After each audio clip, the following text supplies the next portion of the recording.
નમસ્કાર મિત્રો, અમારી એસઆરટી ગુજરાતી ચેનલમાં તમારું સ્વાગત છે। મિત્રો, અત્યારે હાલની સૌથી મોટી અને દુઃખદ ખબર સામે આવી રહી છે। મોટા અભિનેતાનું નિધન।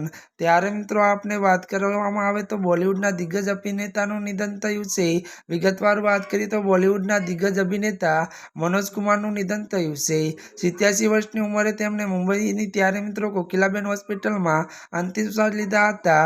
અને ત્યારે મિત્રો મળતી વિગતો અનુસાર વધુ જણાવી દઈએ કે મનોજ કુમારે તેમની દેશભક્તિપૂર્ણ ફિલ્મો માટે જાણીતા હતા અને તેમની ફિલ્મો ખૂબ ત્યારે મિત્રો પૂરબ और પશ્ચિમ, ઉપકાર, ક્રાંતિ જેવી દેશભક્તિની ભાવના જગાવી હતી। ત્યારે મિત્રો વધુ જણાવી દઈએ કે આ કારણે લોકો તેમને ભરત કુમાર કહેવા લાગ્યા હતા।